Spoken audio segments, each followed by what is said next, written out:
Oh, hey.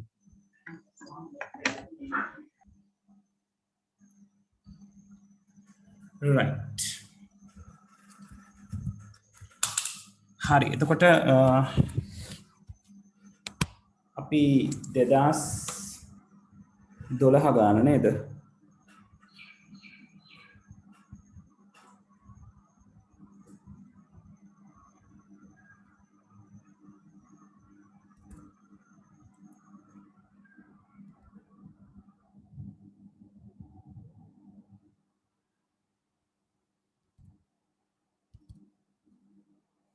right 2011 ගාන මම දීලා තියෙනවා ඔයගලන්ට 2011 ගානේ network diagram එක අඳින part එක අපි කතා බහ කරා IP ලිපින පවර ගන්න විදිහ B part එකේ තියෙන්නේ විශ්වාසවන්ත බව ඒ කියන්නේ reliability කියන සාධකය පාවිච්චි කරගෙන TCP සහ UDP කියන නියමාවලි සංසන්දනය කරන්න කියලා. දැන් TCP UDP කියන නියමාවලි ගැන කල්පනා කරාම TCP UDP හම්බෙන්නේ අන්තර්ජාලය ඒ කියන්නේ ඉන්ටර්නෙට් ප්‍රෝටෝකෝල් එක කියන ප්‍රෝටෝකෝල් එකත් එක්ක එකතු කරලා පාවිච්චි කරනවා. right TCP IP කියලා අපිට හම්බෙනවා UDP IP කියලා අපිට හම්බෙනවා. right ඒතර ඔතනදී ඕගොල්ලෝ මතක් කරගන්න ඕන සිටුේෂන්ස් දෙක නැත්තම් උදාහරණ දෙක තමයි ඕගොල්ලෝ TCP කියලා කතා කරොත් TCP ගැන කතා කරොත් නිතරම ඊමේල් එකක් right උදාහරණ විදිහට ඊමේල් එකක් මතක තියාගන්න right ඊළඟට UDP ගැන කතා කරොත් උදාහරණ විදිහට live stream cricket match එකක් මතක තියාගන්න right ඔය දෙකෙන් අපිට ඔය සංසන්දනය ගන්න පුළුවන් හරි ලස්සනට right එතකොට මේ TCP UDP කියලා කියන්නේ transmission control protocol user datagram protocol කියන protocol දෙකක් නියමාවලි දෙකක් ගැන උතෙන්දී කතා කරන්නේ right දැන් ඔයගලන්ට ඊමේල් එකක් ඕගොල්ලෝ ගාවට එන්නේ නැහැනේ ලයිව් ස්ට්‍රීම් එකක data ඕගොල්ලෝ ගාවට එන්නේ ඉක්මනට ලයිව් ස්ට්‍රීම් data ඕගලන්ට ඒ මොහොතේ සජීවීව ඕගොල්ලෝ ගාවට හම්බ වෙනවා ක්‍රිකට් මැච් එකක් යනවා නම් ඒ වෙලාවේ ඒ මොහොතේ අපි දකින්න සිද්ධ වෙන දේ මොකක්ද කියලා ඊමේල් එකක් සෙන්ඩ් කරොත් පොඩි වෙලාවක් යනවා ඕගලන්ට ඊමේල් එක රිසීව් වෙන්න right ඒකත් මහ ලොකු වෙලාවක් නෙවෙයි නමුත් සාපේක්ෂව පොඩි වෙලාවක් යනවා ඒක නිසා අපිට ස්පීඩ් එක පැත්තෙන් අරගන්න පුළුවන් TCP කියන කනෙක්ෂන් එක slow UDP කියන එක නා speed right මේක ඔයගොල්ලෝ සිංහලෙන් ලියනකොට නම් slow එකට සාපේක්ෂව අඩු වේගයක් කියන වචනේ පාවිච්චි කරන comparatively slow කියන එක right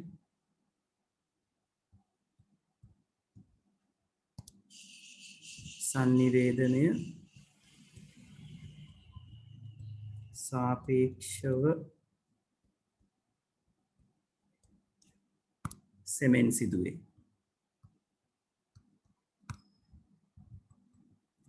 right මෙතන sannivedanaya සාපේක්ෂව වේගවත් කාට සාපේක්ෂවද එයාගේ අනිත් එක්කෙනා UDP TCP වලට වඩා වේගවත් TCP UDP වලට සාපේක්ෂව හිමින් සිද්ධ වෙන්නේ මේක හිමින් සිද්ධ වෙන්න හේතුවක් තියෙනවා හේතුව තමයි ඊළඟ ඩිෆරන්ස් එක වෙන්නේ right හේතුව මොකද්ද TCP කියන එක්කෙනා විශ්වාසදායකයි කියලා අපි අරගන්න හේතුව වෙන්නේ මෙයා නිතරම සෙන්ඩර්ගෙන් රිසීවර්ට දත්ත ටික සම්පූර්ණයෙන් ලැබුණාද කියන එක ගැන හොයා බලනවා TCP කියන එක ගැන right ඒ නිසා අපි කියනවා TCP කියන කෙනා reliable right සිංහලෙන් නම් විශ්වාසදායකය right UDP කියන එක්කෙනා විශ්වාසදායක නැහැ. UDP බලන්නේ පුළුවන් තරම් ඉක්මනට data ටික ගෙනත් දෙන්න. එතකොට එයා අතරමඟදී data වලට මොනවා හරි ගැටලුවක් වුණාද නැත්නම් sender ගේ පැත්තෙන් ආපු data ඔක්කොම receiver ගේ පැත්තට යනවද කියන එක ගැන worry වෙන්නේ නැහැ. right? ඒක නිසා අපි කියනවා මේක unreliable කියලා. right? විශ්වාසදායක නොවේ. right? එතකොට මේ විශ්වාසදායක අවිශ්වාසදායක සහ ඔය අර දත්තවලට වග කියන ක්‍රමවේදය අනුව මෙතන අපි අරගන්නවා තව එක පොයින්ට් එකක් connection oriented connectionless කියන සාධක දෙක. ඒ කියන්නේ සම්බන්ධතාවය සහ බැඳුණු සහ නොබැඳුණු කියන සාධක දෙක. right? So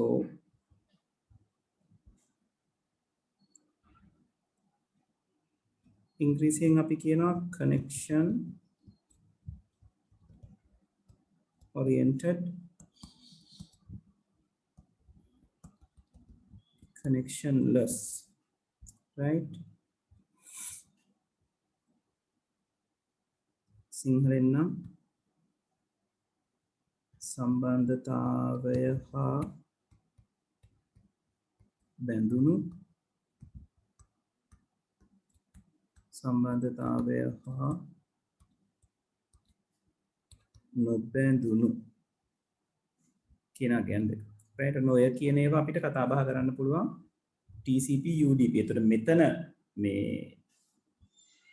මේ පොයින්ට් එකේ කියලා තියෙන්නේ විශ්වාස්‍යතාවය පදනම් කරගෙන TCP UDP සංසන්දනය කරන්න කියලා. එතකොට ඕගලන්ට මේ පොයින්ට් එක කතා කරාම ඇති. බොහොම සරලව TCP විශ්වාසදායකයි UDP විශ්වාසදායක නොවේ. right? ඊළඟට මේ දෙවෙනි එකේ තියෙන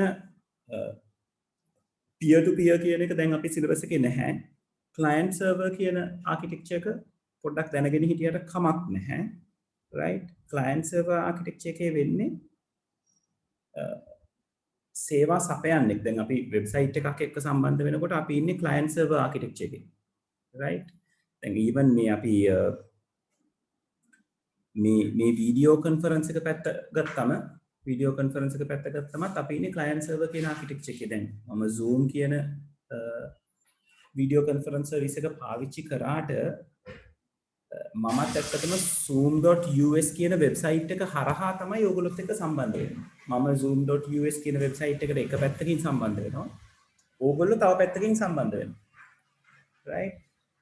මේක උඩින් බැලුවම මම ඕගොල්ලොත් එක්ක කතා කරනවා වුණාට right?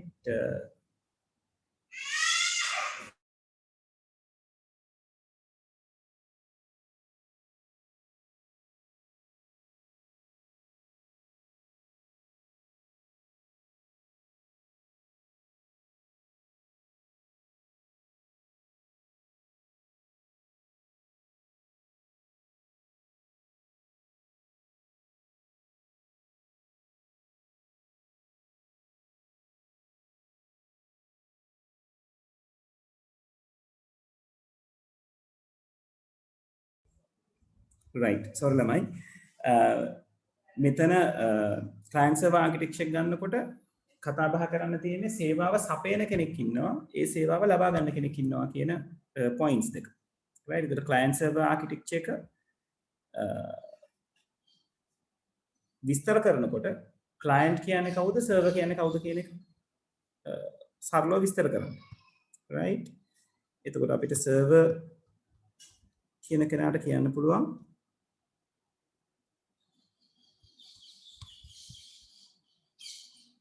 a device or a computer කියලා ගන්නත් පුළුවන්.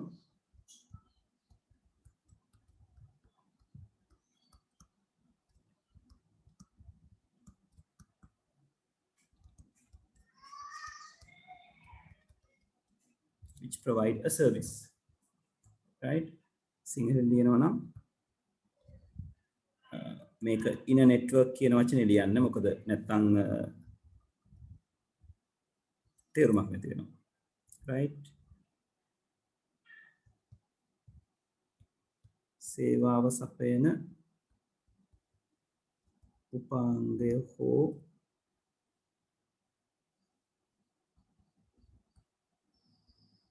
පරිගණකය. නේද? මම ජාලයක් තුල කියන වචනේ ලියන්න බැරි වුණා. මෙතන මම දානවා ජාලයක් තුල. right? එතකොට client කියලා කියන්නේ ඕකෙම අනිත් පැත්ත.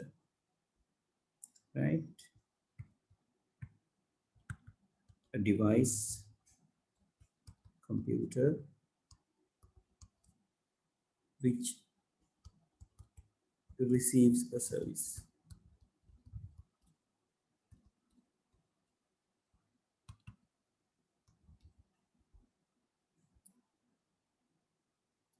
right? ජාලය තුල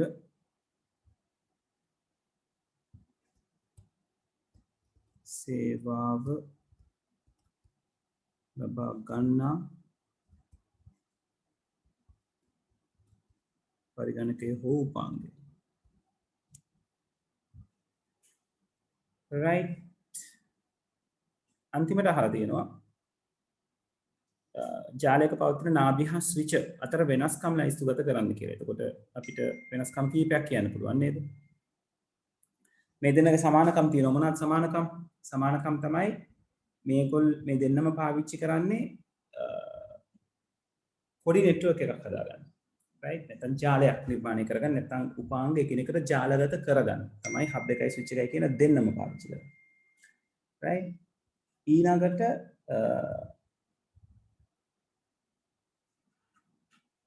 අපි හබ් එක ස්විච් එක කියන එකේ වෙනස්කම් විදිහට බැලුවොත් හබ් එක කියලා කියන්නේ අපි කියනවා බුද්ධිමත් උපාංගයක් නෙවෙයි කියලා. ඩම් ඩිවයිස් එකක් කියලා කියනවා.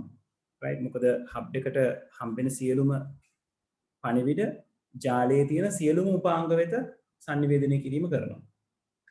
ස්විච් එක මේ විදිහට නෙවෙයි වැඩ කරන්නේ. ස්විච් එකට පණිවිඩය ආවම ස්විච් එකට පුළුවන් අදාළ උපාංගය වෙත, කියන්නේ පණිවිඩයේ අදාළ උපාංගය වෙත පමණක් පණිවිඩය යොමු කරන්න. right? ඔය හේතුව නිසා හබ් එක ජාලය තුල අනවශ්‍ය විදිහට data traffic එකක් දත්තා අවහිරතාවයක් ඇති කරනවා. ස්විච් එක අනවශ්‍ය ආකාරයේ දත්තා අවහිරතාවයක් ඇති කරන්නේ නැහැ. ඒ නිසා අපි කියනවා හබ් එක අකාර්යක්ෂමයි සාපේක්ෂව ස්විච් එකට, ස්විච් එක කාර්යක්ෂමයි කියලා. right? ඔය විදිහට ඔයගොල්ලෝ මේ පොයින්ට් එක මතක තියාගන්න මොන විදිහටද මෙයාගේ වැඩේ සිද්ධ වෙන්නේ මොකද්ද ඒ නිසා මොකද වෙන්නේ. ඒ නිසා ඒකට මොකද වෙන්නේ. right? ඔය කියන පොයින්ට්ස් ටික ඔයගලන්ට ලියන්න පුළුවන් වෙනස්කම් විදිහට. right? මම මෙතන ටක් ගාලා ඒක ලිස්ට් ඩවුන් කරන්නම්. ලියා ගන්න බැරි වෙච්ච කට්ටිය හරි උත්තරේ ඉවර කරන්න බැරි වෙච්ච කට්ටිය හරි ඉන්නවනම් ලියා ගන්න. right?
right ඔබ තමයි අපිට වෙනස්කම් විදිහට ලියන්න පුළුවන් වෙන්නේ right හරි ලියා ගන්න මම ඒ අතරතුරේ 2012 ප්‍රශ්නය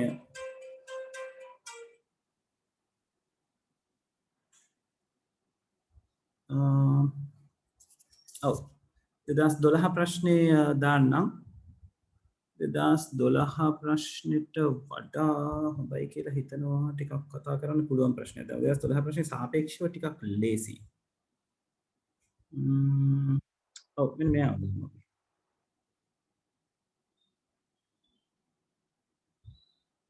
2013 ප්‍රශ්නේ.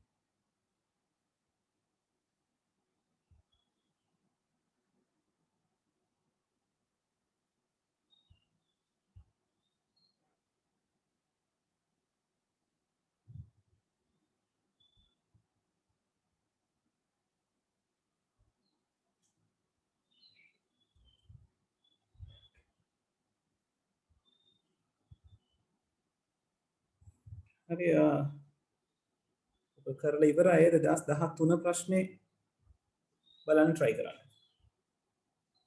උඩ ටික අවශ්‍ය උඩ ලියපු දේවල් අවශ්‍ය නම් මට කියන්න මම හිතනවා ඔයගොල්ලෝ ඒ ගමන් ලියා ගන්න ඇති කියලා. එතන තියෙනවා හබ් එකේ ස්විච් එකේ වෙනස්කම්.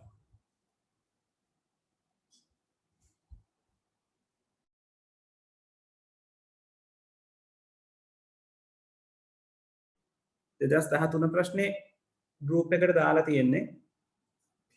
ඒක කරන්න පටන් ගන්න මම ඒකේ ළමයි අර තියරි ටික ඔයගොල්ලෝ බලලා කරත් ගැටලුවක් නැහැ. මට වැඩියෙන් උවමනා වෙන්නේ ඔය ගාන.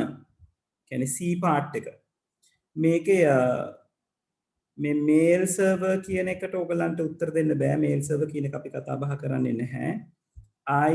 පල ඒ කොටසට උත්තර දෙන්න බෑ මොකද ඒකේ ඔය ISDN ගැන අපි කතා බහ කරන්නේ සහ CDMA ගැන GSM ගැන කතා කරන්නෙත් නැහැ. කියන්නේ ඒ පාර්ට් එක කරන්න එපා. B එකේ වෙබ් එකයි ප්‍රොක්සි එකයි DHCP එකේ ප්‍රධාන කාර්යයන් ටික අහලා තියෙනවා. ඊළඟට C පාර්ට් එක කරන්න. B එකයි C එකයි කරන්නකො.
ළමයි මේ ප්‍රශ්නය අපහසු තැන් තියෙනවා නම් අහන්න.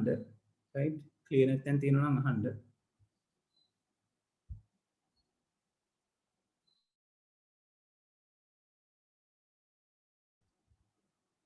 2013 ප්‍රශ්නය අපි තව විනාඩි 15කින් සාකච්ඡා කරමු. 4:03යිනේ. 4:20 වෙනකොට. ඊට කලින් හදලා ඉවරුනොත් මට පින්තූර එවන්න අනිවාර්යෙන්.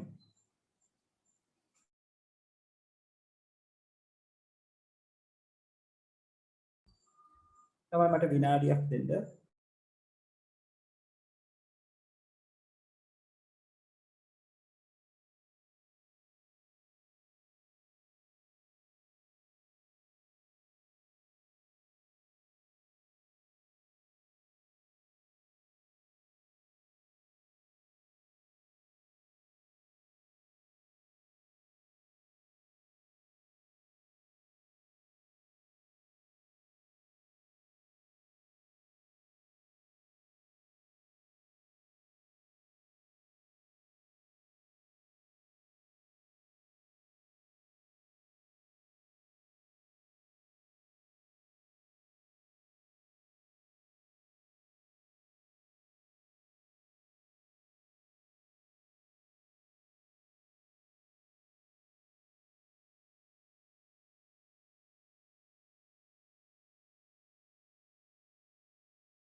හරි ළමයි කවුරු හරි ප්‍රශ්න අහන්න බලන් හිටියද නැත්නම් වැඩේ කරගෙන යන්න අපි 4:20ට කතා බහ කරන්න පටන් ගන්නවා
හැමෝම try කරන්න try නොකර ඉන්න එපා right මොකද එතකොට තමයි ඔයගලන්ට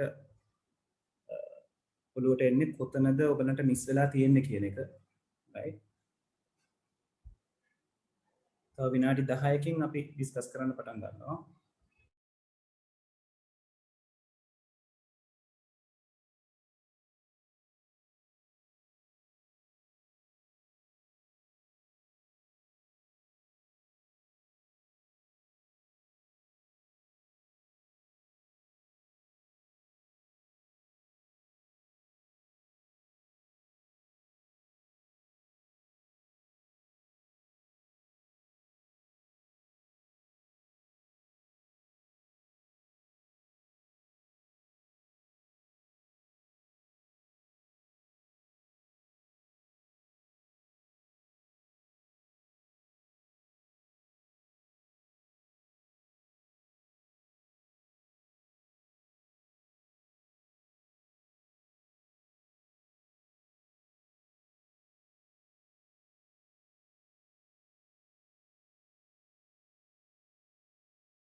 ඉවර කෙනෙක් ඉන්නවද? ඉවර නම් මට උත්තර ටික එවන්න.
චමෝත් මේල් සර්වර් එකක් කියලා කියන්නේ මං ප්‍රශ්න කතා කරනකොට කියන්නම්. right ඒ කියන්නේ අපි ඊමේල් සර්විස් අරගන්නේ මේල් සර්වර්ස් වලින්. right මං කියන්නම් මොකද්ද කියලා. ඒක අපේ සිලබස් එකට අදාළව කතා කරන්න තියෙන දෙයක් නෙවෙයි. නමුත් දැනගෙන හිටියා කියලා පාඩුවක් වෙන්නේ නැහැ.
හරි තව හදන්න වෙලාව ඕන අය ඉන්නවද?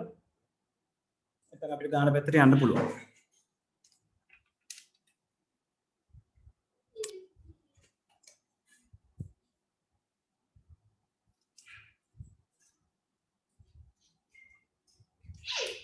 hello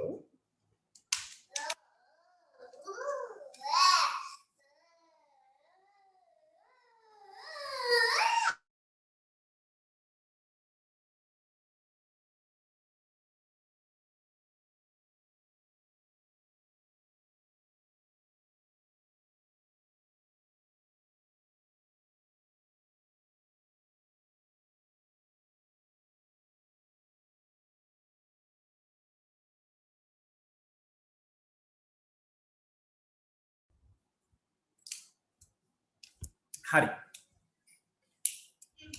අපි පටන් ගමු.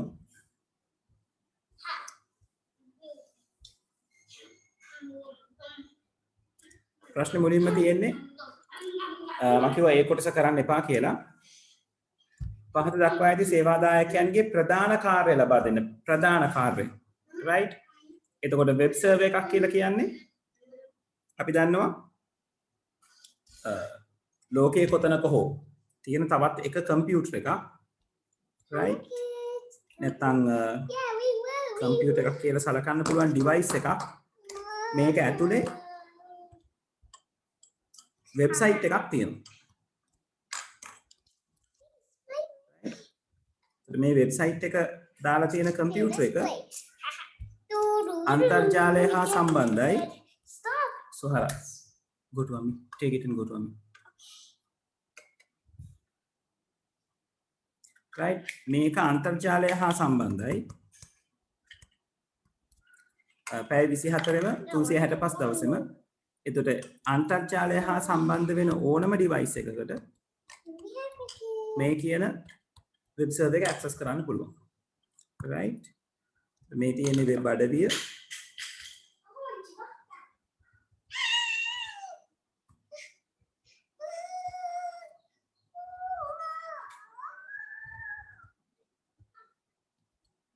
right එතකොට මේකත් එක්ක අන්තර්ජාලය හරහා ඕනම ඩිවයිස් එකකට සම්බන්ධ වෙන්න පුළුවන්. ඒතකොට වෙබ් සර්වර් එකේ තියෙන ප්‍රධානම කාර්යය තමයි වෙබ් අඩවියක් රඳවා තබා ගනිමින් පැය 24ෙම සහ 365 දවසේම අන්තර්ජාලය හා සම්බන්ධ වී සිටීම ඒකට රික්වෙස්ට් එවන අය අන්තර්ජාලය හරහා එම වෙබ් අඩවිය අවශ්‍යයි කියලා රික්වෙස්ට් කරන අයට ඒ වෙබ් අඩවියට අදාළව තියෙන වෙබ් පිටු ලබා දීමේ සේවාව සිදු කිරීම.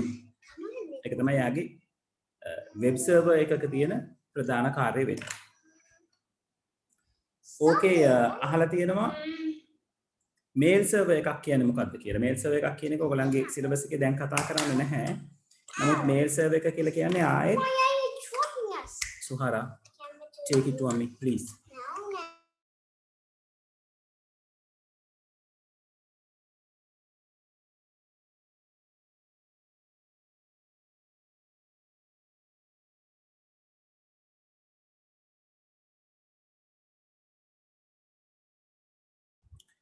right mail server එකක් කියනකොටත් මේ web server එකක දේම තමයි සිද්ධ වෙන්නේ right වෙනසකට තියෙන්නේ mail server එක ඇතුලේ තමයි දැන් උදාහරණයක් විදිහට ඔයගොල්ලෝ පාවිච්චි කරන Gmail කියන account එක අපිට හම්බෙන්නේ Gmail server එක හරහා right එතකොට මෙයා නම් Gmail server එක right Gmail server එක කියලා කියන්නේ mail server එකට උදාහරණයක් right මේ mail server එකේ කොටස් වෙන් වෙලා තියෙනවා email account එකෙන් email account එකට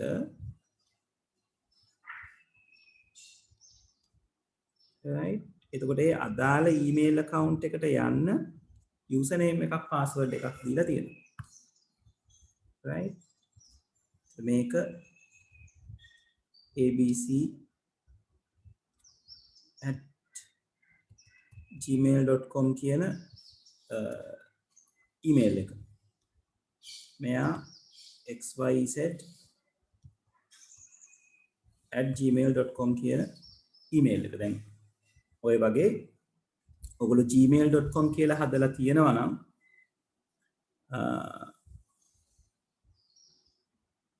email account එකක් අපි හැමෝගෙම දැන් මගේ තියෙන Gmail account එකක් අපි හැමෝගෙම email accounts තියෙන්නේ මේක mail server එකක.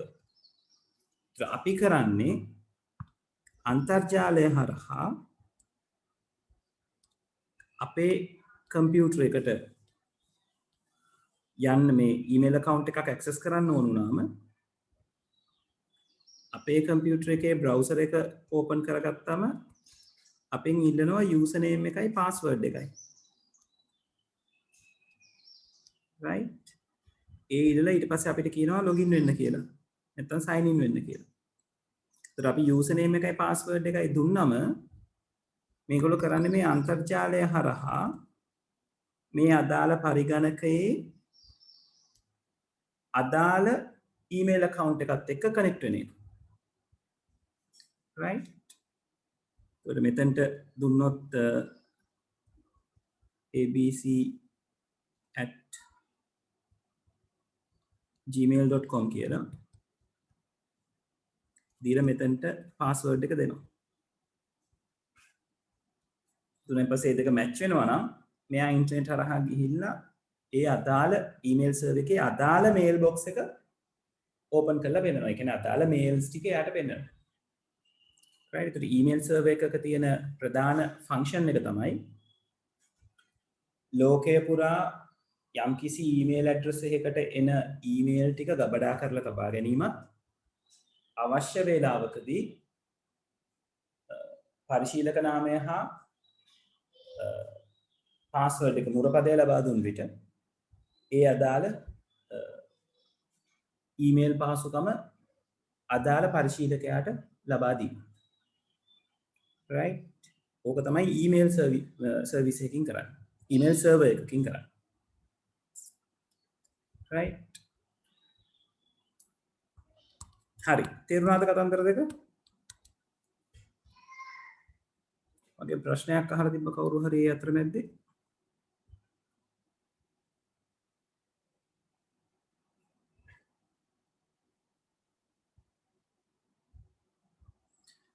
උදිත් බෑපොතේ තොරතුරු බෙදා හැරීම කියන එක විතරක් කරගන්න බෑ. අපිට එතනදී අර වෙබ්සයිට් එකකින් වෙබ් සේවාවක් ලබා දීම සිද්ධ කරනවා කියන එක කියන්න පුළුවන්. ඔතන ඔයා කියන දේ කියලා තිබුණොත් ඒක මේ partially complete උත්තරයක් වෙනවා. භාගයට සම්පූර්ණ වෙච්ච උත්තරයක් බවට පත් වෙනවා. right? සමහර විට ලකුණු කොටසක් හම්බ වෙන්න පුළුවන්. සමහර විට ලකුණු නොදී ඉන්නත් පුළුවන්. right? හරි. මේ කියපු දේවල් දෙක තේරුණාද? වෙබ් සර්වර් එක ගැන නම් අපි කතා බහ කරලා තියෙනවා මීට කලින්. මේල් සර්වර් එක අපි ගැන කතා කරේ අපි අද. මොකද ඒක සිලබස් එකේ අපිට හම්බ නොවන දෙයක් නිසා. නමුත් දැන් ඔයගලන්ට ඒක පැහැදිලි වෙන්න ඕනේ. කන්ෆර්ම් කරන්න පැහැදිලිද කතාව? ඔව් සර්. හරි. අනිත් අය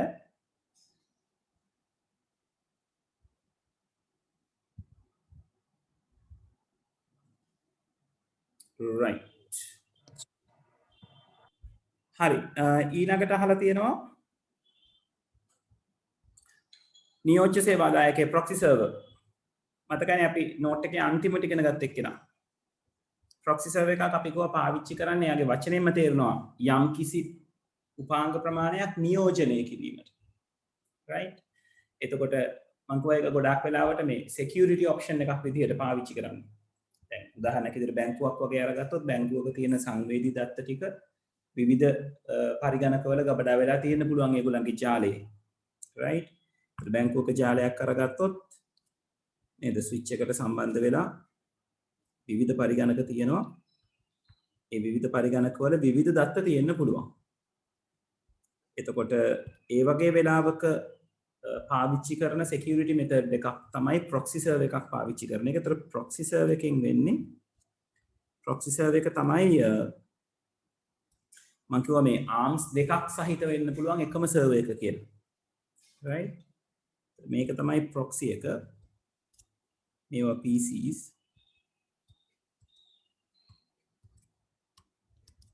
මේක switch එක කියලා අපි ගමු. right? ඉතින් මේ proxy server එක තමයි router එකක් හරහා internet connect වෙන්නේ. internet හෝ බාහිර ලෝකයට, කියන්නේ බාහිර ජාලයක සම්බන්ධ වෙන්නේ. ඒතර කොයිම වෙලාවකවත් අපිට internet හරහා ඇවිල්ලා මේ proxy server එක දකිනවා හැරෙන්න මේ proxy server එකෙන් මේ පිටින් ඉන්න අනිත් PCs අපිට දකින්න හම්බෙන්නේ නැහැ. ඒකට හේතුව තමයි proxy server එකක් සම්බන්ධ කරගත්තම මේ proxy server එක සම්බන්ධ වෙලා තියෙන network එකේ අනිත් PCs පාවිච්චි කරන්නේ private IP addresses. private IP address කියන ඒවා බාහිර ලෝකයට විවර වුණත් පේන්නේ නැහැ. right? එතකොට private IP address ranges අපි තුනක් කතා කරා. right? එතකොට මේවට සම්බන්ධ වෙලා තියෙන්නේ private IP right proxy එකේ මේ පැත්තටත් මේ අග්‍රයටත් හම්බෙන්නේ private IP එකක් මේ range එකේම private මේ network එකට දාලා තියෙන IP range එකෙන්ම එකක් තමයි proxy එකේ එක පැත්තකට හම්බෙන්නේ proxy එකේ මේ පැත්තට ඒ කියන්නේ බාහිර ලෝකයට විවෘත වෙන පැත්තට තියෙනවා public IP එක public IP තියෙන තැන් විතරයි අන්තර්ජාලය ඇවිල්ලා හරහා ඇවිල්ලා access කරන්න පුළුවන්. දැන් websites ඔක්කොටම තියෙන public IP addresses. private IP range එක range ಜಾති තුනක් තියෙනවා. එකක් 10.0.0.0 ඉඳලා 10.255.255.255 වෙනකම්. අනිත් එක අපරකින් ළමයි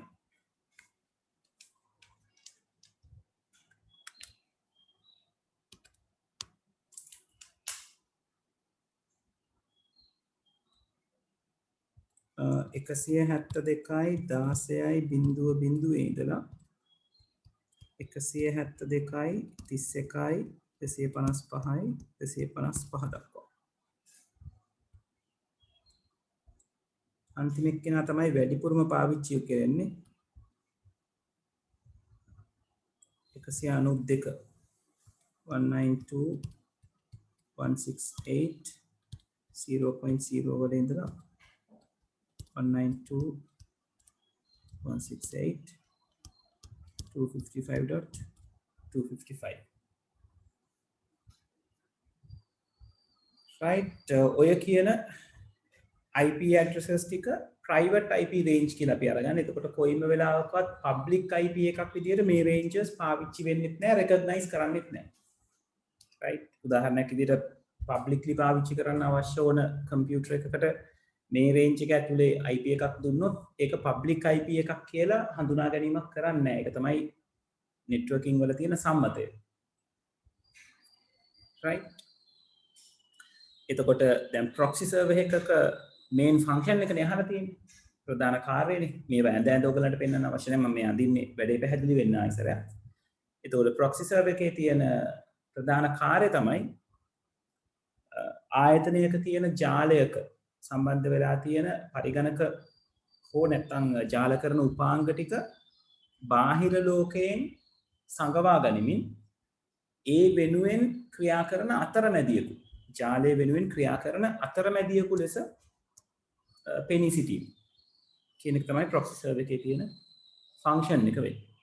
එයාගේ function එක තමයි අතරමැදියා intermediary device එක විදියට පෙනී සිටීම. හරි ඕක තමයි proxy server එකේ තියෙන කතාව. අවසානට අහලා තියෙනවා DHCP server එක.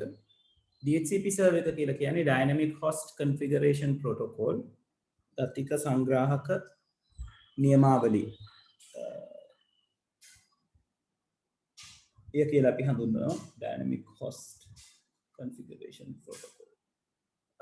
ගතික සංග්‍රාහක මැද වචනයක් තියෙනවට අමතකයි. right එතකොට DHCP එකකින් කරන දේ තමයි DHCP එකක් සම්බන්ධ වෙලා තියෙන network එකක තියෙන අනිත් devices වලට ගතික ආකාරයට IP ලිපින ලබා දී.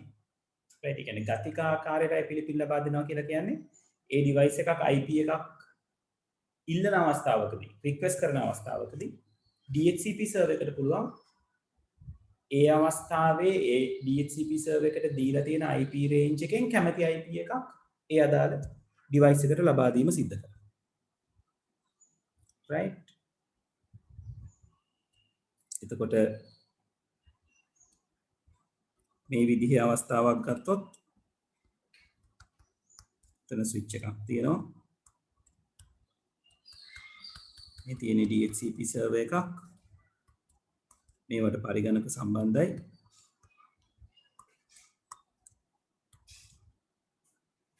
right එතකොට අපි හිතමු මේ PC1 කියන කෙනා right request එකක් යවනවා IP address එකක් ඉදලා එතකොට DHCP එකෙන් පුළුවන් මෙයාට IP එකක් assign කිරීම කරන්න right make a request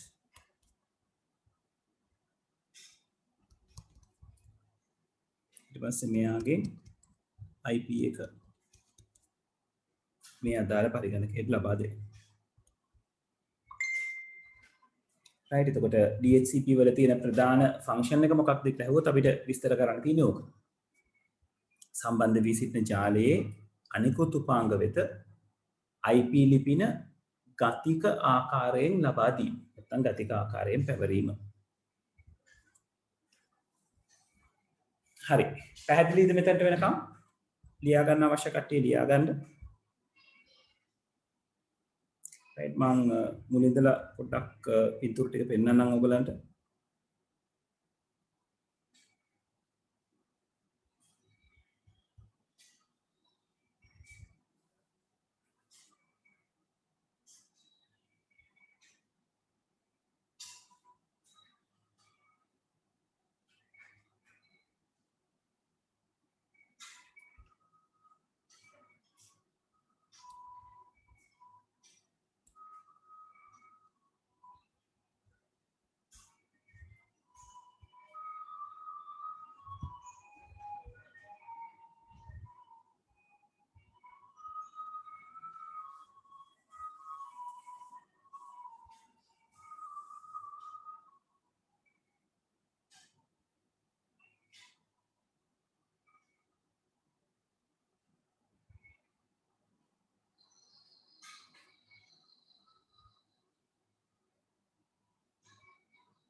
right මම හිමීට පින්තූර ටික උඩට කරනවා.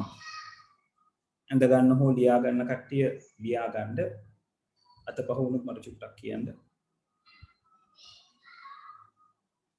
දැන් ඒ අතරතුරේ මම මේකේ තියෙන C part එක ගැන කතා කරනවා. මේකේ C part එකේදී ඕගලන්ට කියලා නැහැ IP addresses assign කරන්න කියලා.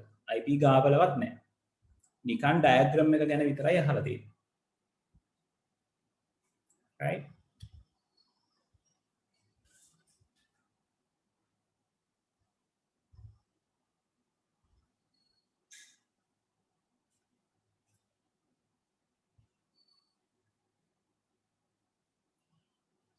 පින්තූර තාම අඳින කෙනෙක් ඉන්නවා නම් චුට්ටක් මට ඉන්ඩිකේට් කරන්න.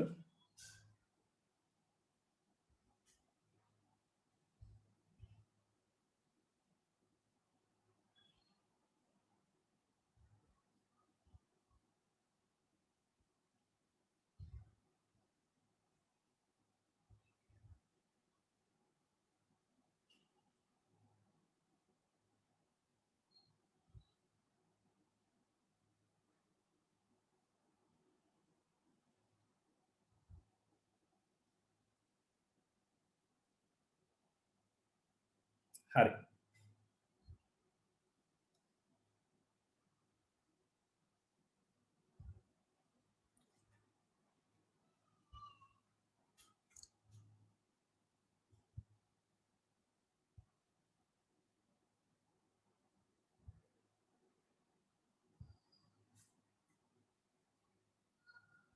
මේ හැමතැනම ඕගලන්ට එන්නේ private IP එකක්.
හරි අපි මේ අතරතුරේ ප්‍රශ්න කියව ගමු.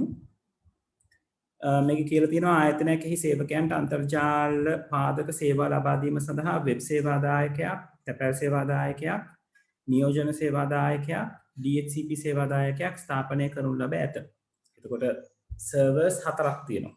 වෙබ් එකයි, මේල් එකයි, නියෝජන සේවා දායකයෙක් කියලා කියන්නේ proxy server, IDHCP එකයි. right? එතකොට ඊට පස්සේ කියලා තියෙනවා මෙම ආයතනය තුල ස්ථානීය පෙදෙස් ජාලයකට සම්බන්ධ කළ පරිගණක 10ක් පවතී. මෙම පරිගණක 10 සඳහා ලිපින වෙන් කර ඇත්තේ ගතික ලෙසය. ඒතර ඔය පොයින්ට් එකෙන් ඕගොල්ලෝ අඳුන ගන්න ඕනේ ඒ කියන්නේ DHCP සර්වර් එක මේ කියන පරිගණක 10 සම්බන්ධ කරලා තියෙන ස්විච් එකට සම්බන්ධ විය යුතුයි කියලා. මොකද ඒක කියලා තියෙනවා ලිපින වෙන් කර ඇත්තේ ගතික ලෙස කියලා. right? ඊළඟට කියලා තියෙනවා මම අවශ්‍ය කරුණු ටික highlight කරන්නම්. එකක් තමයි මේ සේවාදායක ටික. right? web එක තියෙනවා, mail එක තියෙනවා, proxy එකක් තියෙනවා, DHCP එක තියෙනවා. ඊළඟට කියලා තියෙනවා computers 10ක් තියෙනවා කියලා. ඊළඟට කියලා තියෙනවා පරිගණක 10 සඳහා IP ලිපින වෙන් කර ඇත්තේ ගතික ලෙසය. right? ඊළඟට කියලා තියෙනවා ජාලයට පරිගණක සම්බන්ධ කිරීමට ප්‍රමාණවත් ජාල රැහන් හා ජාල ස්විචර් දෙකක් සපයා ඇත. එතකොට අපිට දීලා තියෙන්නේ ජාල රැහන් සහ ජාල ස්විචර්. එක් ස්විචයකට උපරිම වශයෙන් පරිගණක 16ක්. ඒකට පරිගණක 16ක් සම්බන්ධ කළ හැකියි. මෙම පරිගණක 10 ස්ථානීය පෙදෙස් ජාලයට සම්බන්ධ කර ඇති ආකාරය දැක්වෙන රූප සටහනක් අඳින්න. ඉතින් ඕක හරි ලේසි. right? මේ වගේ ගානක් අපි අපේ ගණන් සෙට් එක ඇතුළත අපි කරලා තියෙනවා. එතකොට කරන්න තියෙන්නේ පළවෙනි කොටස විදිහට ඔයගලන් ඉන්න තියෙන පරිගණක 10 කොහොමද LAN එකට නැත්නම් එකිනෙකට සම්බන්ධ කරලා තියෙන්නේ කියලා. ඉතින් මේක ස්විච් එකක් PC1 PC10 මේ අතරමැද අපිට dots දාන්න පුළුවන්. ඒකේ 10 දක්වා තියෙනවා කියලා පෙන්නන්න. සහ හොඳට මතක තියාගන්න DHCP එක මෙතන සම්බන්ධ කරන්න ඕනේ. right? ඕක තියෙනවා නම් ඔයගලන්ට ලකුණු අරගන්න පුළුවන්. දෙවෙනියට අහලා තියෙන ප්‍රශ්නේ තමයි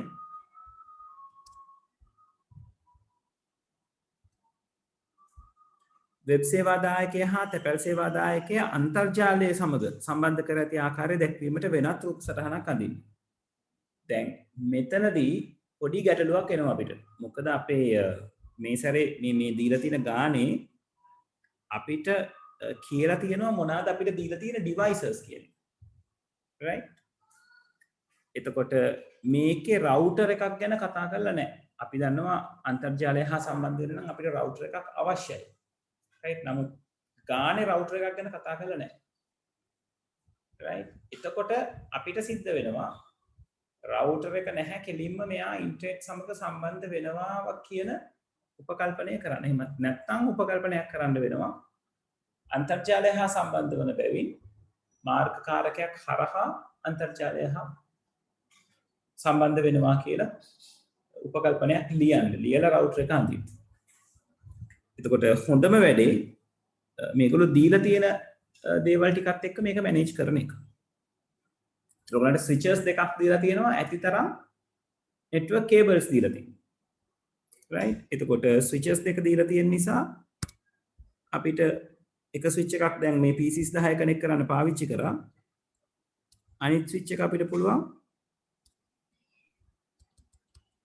පාවිච්චි කරන්න මේ මේල් සර්වර් එකයි අපිට තියෙන වෙබ් සර්වර් නේද? කවුද කියලා ඉන්න දෙන්න?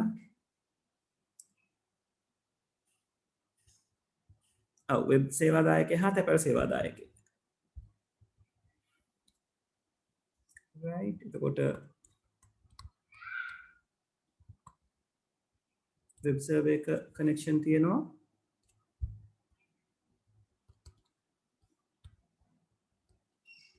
මේන් සර්වර් එකේ කනෙක්ෂන් තියෙනවා. මේවා අන්තර්ජාලය හා සම්බන්ධ වෙනවා කියලා කියලා තියෙනවා. ඒතර හරි විදිහට ගත්තොත් එන්න ඕනේ රවුටර් එකක් ඇඳලා රවුටර් එක තමයි ඉන්ටර්නෙට් එක්ක සම්බන්ධ වෙන්න ඕනේ. right now මාකින් ස්කීම් එකේ තියෙන්නේ මේ රවුටර් එක නැතුව. මොකද ඒ රවුටර් එක ගැන ඔයගලන්ට ප්‍රශ්නති කතා බහ කරලා නැති නිසා. ඒතර මෙතනදී මේගොල්ලෝ සලකන්නේ රවුටර් එකයි ඉන්ටර්නෙටුයි ඔක්කොම ටික අන්තර්ජාලයට සම්බන්ධ කොටස් කියලා. right ඒතකොට දෙවෙනි පින්තූරය අහලා තියෙන්නේ ඕක. right දෙවෙනි ප්‍රශ්නේ අහලා තියෙන්නේ ඕක. තුන්වෙනි කොටසේ අහලා තියෙනවා නියෝජ්‍ය සේවාදායකයා භාවිතා කරමින් ස්ථානීය ප්‍රදේශ ජාලයට සම්බන්ධ කර ඇති පරිගණකවලට අන්තර්ජාල සම්බන්ධය ලබා දීමට ඉහත 1 හා 2 අඳින්නද ජාල සටහන් දෙක සම්බන්ධ කර ඇති අයුරු පෙන්වන තවත් රූප සටහනක් අඳින්න. right එතකොට ඔයාට පුළුවන් මම තුන්වෙනි එක වෙනම අඳින්න යන්නේ නැහැ. ඔයාලට කරන්න තියෙන්නේ මේ ඩයග්‍රෑම්ස් දෙක පාවිච්චි කරලා මෙන්න මේ මැදට proxy server එක කනෙක්ට් කරන එක.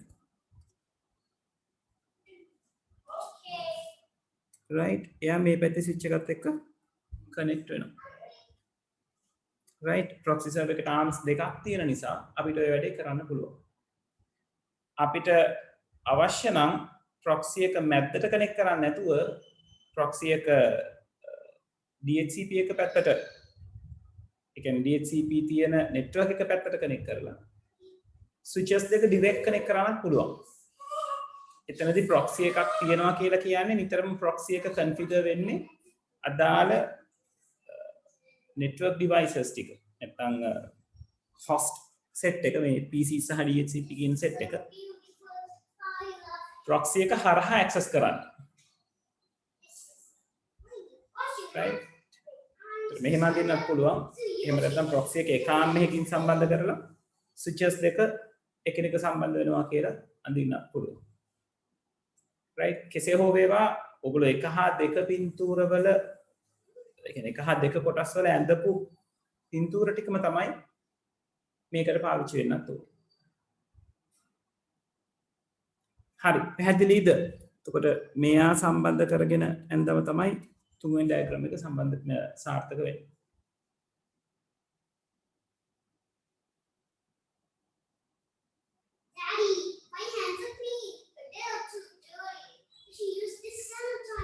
No.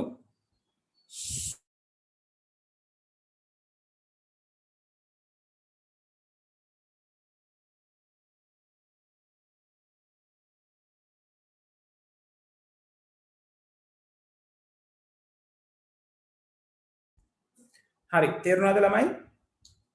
දැන් ඕගොල්ලෝ තුන්වෙනි කොටස අඳිනකොට මේ මගේ දැන් මේ කම්ප්ලීට් වෙච්ච ඩයග්‍රෑම් එක වෙනම ඇඳලා පෙන්වන්න ඕනේ. මම වගේ කම්මැලි කමට මේ මැද්දෙන් මේක කනෙක්ට් කරලා පෙන්වන්න එපා. right ඒක තුන්වෙනි කොටස කිව්වම මේ සම්පූර්ණ ඩයග්‍රෑම් එක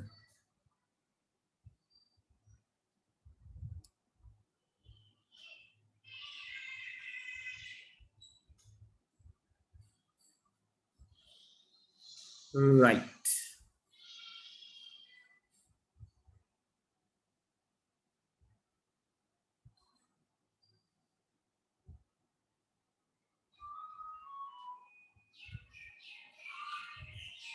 හරි හරි අපි ඉස්සරහට යනකොට network ගණන් තව ටිකක් සාකච්ඡා කිරීම කරමු. මම අද අලුත් පාඩම පටන් ගන්නවා. right එතකොට අපි පාඩම් 6ක් ඉවරයි මේ වෙනකොට.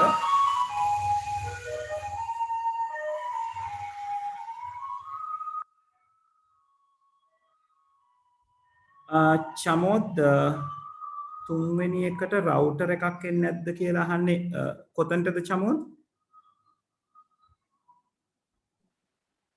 තුන්වෙනි උත්තරේට සර්. ඒ කියන්නේ තුන්වෙනි උත්තරේ proxy server එකත් එක්ක රවුටර් එකක් එන්නේ නැද්ද කියලා දහන්නේ?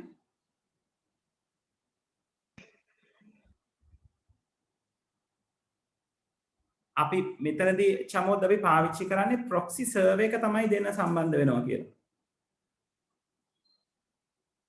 right අතරමැදට රවුටර් එක තේරුණා චමෝද්? ඔව් සර්. හරි හතරවෙනි කියන්නේ අතරමැදට රවුටර් එකක් අවශ්‍ය නැහැ. මොකද ප්‍රොක්සි සර්වර් එක තමයි කනෙක්ටිවිටි කතන්දරේ විසඳන්නේ මෙතනදී.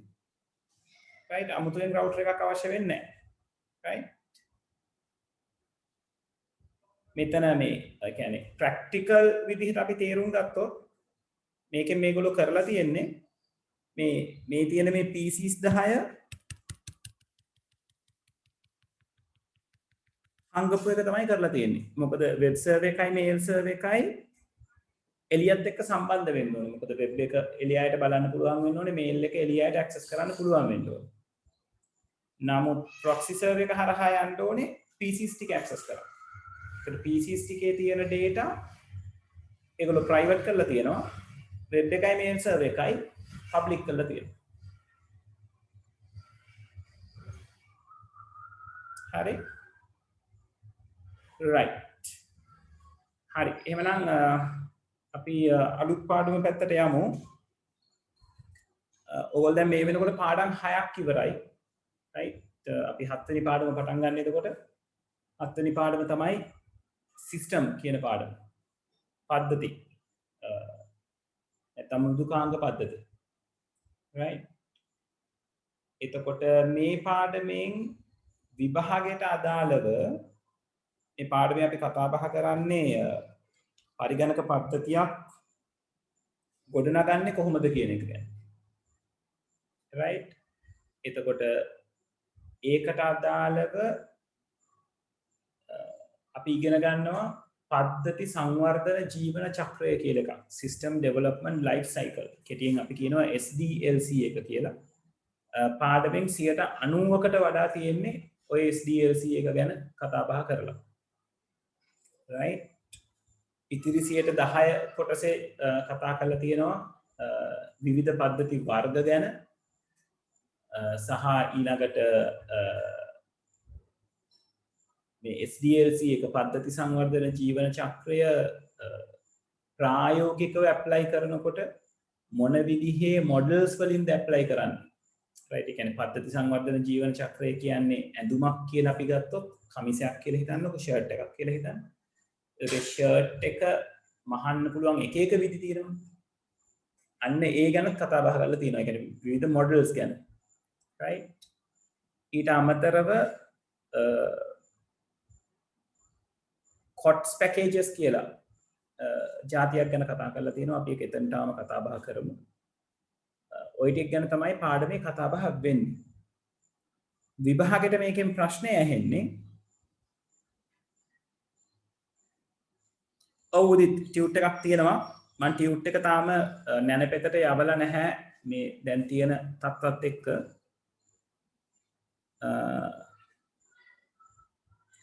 විහංසදුව අපි නෙට්වර්ක් ටියුට් එකේ තියෙන අන්තිම ගාන හිමිහිට කතා කරමු. right මේක චුට්ටක් පටන් අරගෙන අපි යමු ඉස්සරහට. right මොකද ඒ අන්තිම ගානේ තියෙන්නේ කොටස් 3කට හරියටම වෙන් කරගන්න විදිහක්. ඒක පොඩ්ඩක් අපි ගිහිල්ලා නෙට්වර්ක් චුට්ටක් අමතක වෙන්නේ අරලා ඊට පස්සේ කතා කරමු. එතකොට ඔයගලන්ට ඒක පොඩි රිවිෂන් එකක් වගේත් වෙනවා. right එතකොට මම කියේ හිටියේ 7 වෙනි පාඩමට අදාළව ඕගලන්ට ප්‍රශ්න එන්නේ පද්ධති සංවර්ධන ජීවන චක්‍රයේදී තියෙනවා පද්ධතියක් සැලසුම් කරන අවධියක්. right සිස්ටම් එකක් ඩිසයින් කරන කාලයක් තියෙනවා ජීවන චක්‍රයේදී. අන්නේ ඩිසයින් කරන්න අපි පාවිච්චි කරනවා ටූල් එකක් data flow diagram කියලා. right DFD කියලා. අන්න ඒ data flow diagram එක කොහොමද අඳින්නේ කියන එක ගැන තමයි ඔයගලන්ට ප්‍රශ්න එන්නේ විභාගයට අදාළව. ඒකද සුහාරා ළමයි තපරක් ඉන්නේ.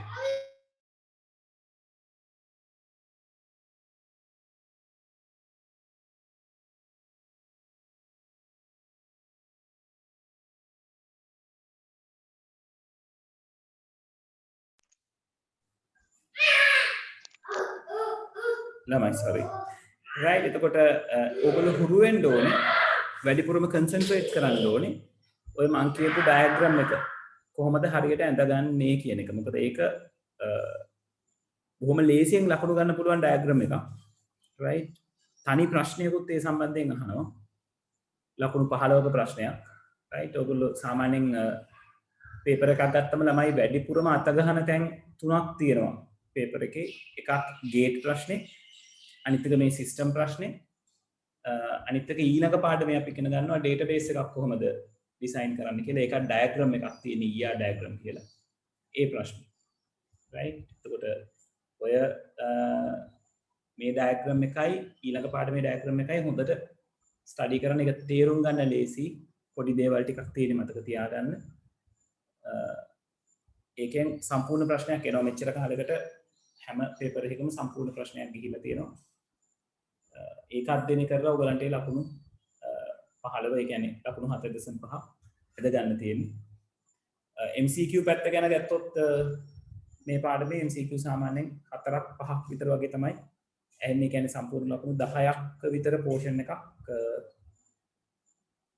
7 වෙනි පාඩමට අදාළව තියෙනවා. right මේක ටියුට් එකක් තියෙනවා.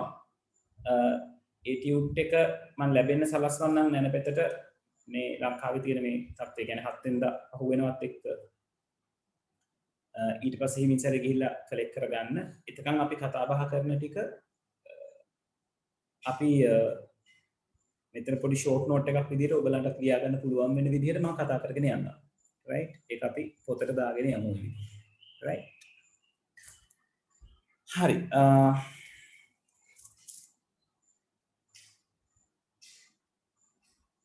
right tapra kellamai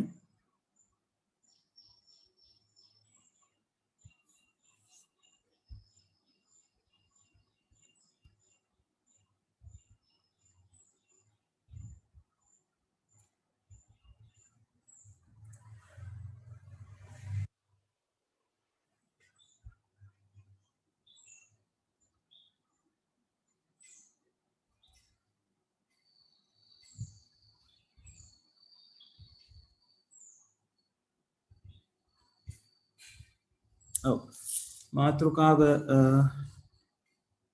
දාගන්න මේ විදිහට පද්ධති විශ්ලේෂණය සහ පිරිසැලසුම. right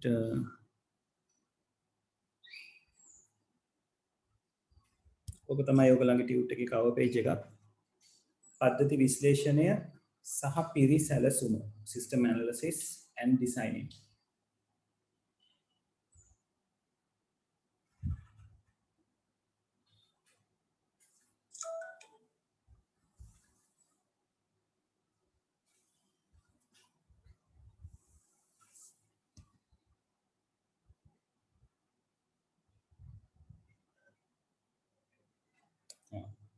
දන්නේ නැතුව ළමයි වෙලාව ඉවර වෙන තැනටම ඇවිල්ලා නේද?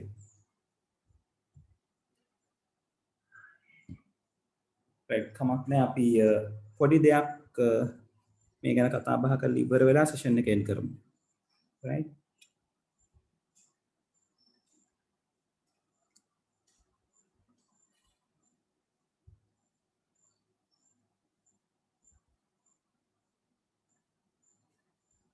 හරි මුලින්ම අපි කතා කරන්නේ මේ පද්ධතිය කියන සංකල්පය ගැන.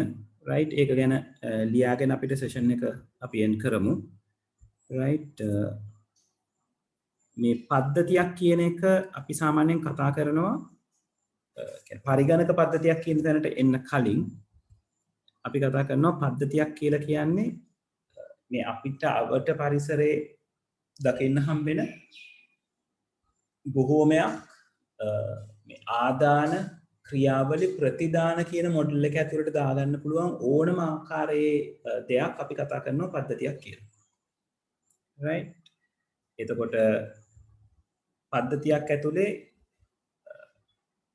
පද්ධතියක්ද කියලා තීරණය කර ගැනීම ඇතුලේ අපිට හොයලා බලන්න තියෙන්නේ මේකේ ආදාන තියනවද ප්‍රතිදාන තියනවද සහ ඒකට අදාළව තියෙන ක්‍රියාවලියක්. ඒ කියන්නේ ආදානයක් ලබා දුන්නම ක්‍රියාවලියකට සම්බන්ධ වෙලා ප්‍රතිදානයක් ලබා දෙනවාද කියන එක. right එතකොට පද්ධතියක් නිර්වචනය කරන ක්‍රම දෙකක් තියෙනවා. එක ක්‍රමයක් තමයි කියන්නේ සාමාන්‍ය පද්ධතියේ තියෙන ප්‍රසිද්ධ පැහැදිලි කිරීමක් තමයි පද්ධතියක් යනු ඒකායන අරමුණක් සාක්ෂාත් කර ගැනීම සඳහා අන්තර්ක්‍රියාකාරීත්වයෙන් යුක්තව සාමූහිකව ක්‍රියා කරන්නා වූ සම්පත් සමූහයකි කියන එක ඔය දකුණත පැත්තේ ඉංග්‍රීසි ඩෙෆිනිෂන් එකක් තියෙනවා. right අපි චුට්ටක් ඒක ලියාගමු. ලියාගෙන මේ පද්ධතියකට අදාළව තියෙන මේ ආදාන ක්‍රියාවලිය ප්‍රදානය අඳින්න කලින් මම තව පොඩි ඩයග්‍රෑම් එකක් අඳින්නම් ඔයගලන්ට. එතකොට ඒක මෙතන දාගන්න පුළුවන්. right මේ පද්ධති සංකල්පය කියන මාතෘකාව දාලා මෙන්න මේ කොටස ලියාගන්න. මේ මා පළවෙනි වාක්‍ය ඔකට කොපි කරගන්න.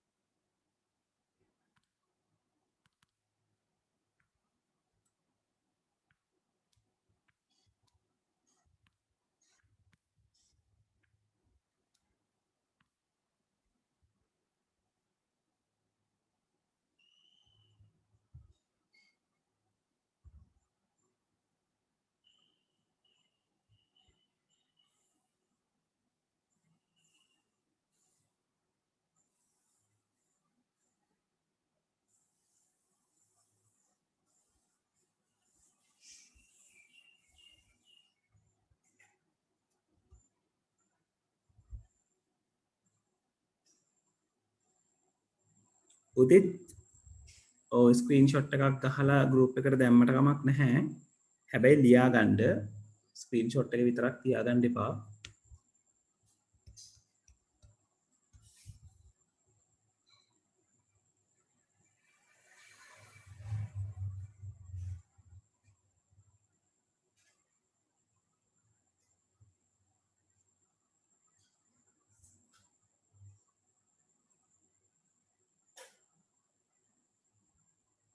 හරි. ඩෙෆිනිෂන් එක ලියා ගත්තනම් ඔයගොල්ලෝ ඩිස්කනෙක්ට් වෙන්න. right ඊළඟ දවසේ එතකොට අපි මේ පාඩම පටන් අරගෙන ඉස්සරහට කතා කරගෙන යනවා. right 3:00ටම එකතු වෙන්න. අද හොඳයි කට්ටිය සහභාගී වුණා. සෙෂන් එකට 16ක් 17 දෙනෙක් වගේ හිටියා. දැන් 13කට වගේ අඩු වෙලා තියෙනවා. right